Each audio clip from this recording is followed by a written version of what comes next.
পারলাম না, আমি তো শেষ হয়ে গেলাম আমার পুত্র।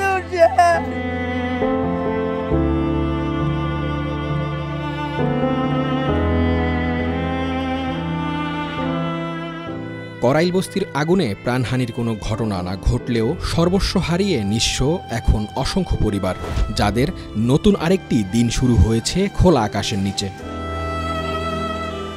ছোট্ট এই শিশুটির কথাই ধরুন, গতকালও তার মাথার উপরে ছিল ছাদ, ছিল পোশাক, ছিল বই খাতা, এখন কিছুই নেই। সামনের শীতটা কিভাবে কাটবে জানে না সে। সব পেন আসছিল, সব পুড়ে গেছে, বই সব পুড়ে গেছে। আমি একটা গরম প্যান্ট চাইছিলাম, নাই এইগুলাই আছে। শুধু ছোট্ট এই শিশুই নয়, করাইল বস্তির আগুনে সব হারানোর দলে পড়ে গেছেন অগণিত মানুষ, অসংখ্য পরিবার। পুড়ে গেছে তাদের সবকিছু, কারো ঘরবাড়ি, কারো আসবাবপত্র, কারো বা ভবিষ্যতের সহায় সম্বল। আমার রুম শেষ, কি কমু, আমার মাথায় কিছু হয় না, কি কমু।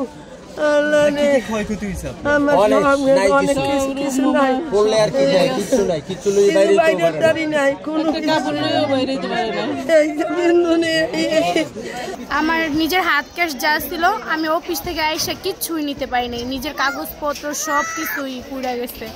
জাস্ট আমার বাচ্চাটারে নিয়ে আমি বের হয়েছি, তা আমি অনেক জায়গায় পড়ে পড়ে আঘাত পাইছি, নিজে কিছু নিতে পারি নাই। এটাই দুঃখজনক যে নিজের শখের অনেক কিছু চোখে ভাসতেছে।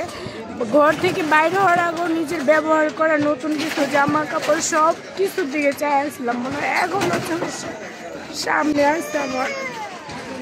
আমরা অনেক শখের অনেক কিছুই পুড়ে গেছে, যেটা আর কখনো চাইলে সহজে সম্ভব না যে আমরা জোড়ামো। কারণ আমরা গার্মেন্টসে 2 দিন না গেলে আমাদের বেতন কমে যায়, আমাদের বেতনও ওরকম বেশি না। 9,000 টাকা বেতনে কাজ করে 2 দিন না গেলে 7,000 টাকা বেতন পাই, সেটা দিয়ে ঘর ভাড়া দিতে হয়, জিনিস কিনতে হয়, কিস্তি দিতে হয়।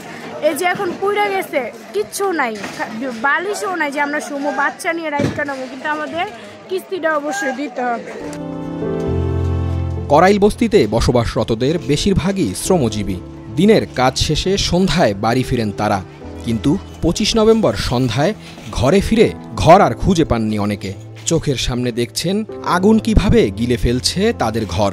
আগুন যখন এখানে লাগছে, আপনার আশপাশে মানুষজন খালি দৌড়াদৌড়ি, পুরো ঘর বাড়ির কারেন্ট বন্ধ করে দিচ্ছে। অন্ধকারের ভিতরে কোনো জিনিস বাইর করতে পারি নাই, জিনিস যে বাইর করবো তার খালি ছিটে ছিটে পড়ছে।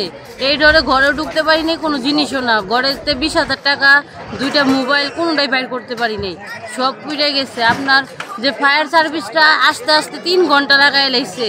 কোনো একটা সহযোগিতা হেলিকপ্টারে যদি বনানি লাগতো, গুলশান লাগতো, তাহলে ওখানে ঠিকই গেতো। আজ এদিকে আসলো না, এদিকে যদি আসতো তাহলে এত ঘর বাড়িও পুড়তো না, মানুষ এরম হইতো না। কালকাতে এই পর্যন্ত ঘর বাড়ি পুরা গেছে, একজন মানুষও এই পর্যন্ত পুরো পানি যে আইসা দিছে না। সবাই জাস্ট ভিডিও করতেছে, নিয়ে গেতেছে, বক্তব্য দিতেছে, শুনাইতেছে, কিন্তু কেউ এই পর্যন্ত করলো না এক বোতল পানি নিয়ে খাওয়া আপাতত তোমাদের এই সমস্যা। আমার ঘরে 30,000 টাকা ছিল, কানের দুল, টাকা পয়সা, কত কিছু। আমার মেয়ের একটা কাপড় বাই করতে পারি নাই, আমার নিজেরও কিছু বাই করতে পারিনি, কত কিছু ঘরে ছিল, সব পুরো কাঙ্গার হয়ে গেছে। আমি প্রতি মাসে 10,000 টাকা করে বেতন পাই, একদিকে জমায়া জমায়া আমি একটা কিছু করি। এবার আমার পুরো 30,000 টাকার উপরে আমার গেছে। আমার শাশুড়ি 10,000, আমার 20,000, আরো কত খুচরা টাকা ছিল, সব শেষ। প্রায় 6 ঘন্টা স্থায়ী আগুনে করাইল বস্তির বউবাজার, কুমিল্লাপট্টি ও বরিশালপট্টির কোনো ঘরই আর অক্ষত ছিল না। ওইসব এলাকার 1500 ঘর চোখের নিমেষেই পুড়ে হয়েছে ছাই। বস্তিবাসী সেই ছাইয়ের মধ্যেই খুঁজে ফিরছেন বেঁচে থাকার রসদ। যখন ঘরে থেকে আগুন জ্বলে, আমরা নিচে বেড়ালাম, ঘর থেকে এসে নিচে দেখতে গেলাম আগুনটা জ্বলে কোথায়। ওইখানে থেকে একটা দোকানে থেকে গ্যাস সিলিন্ডার বাস্ট হয়েছে।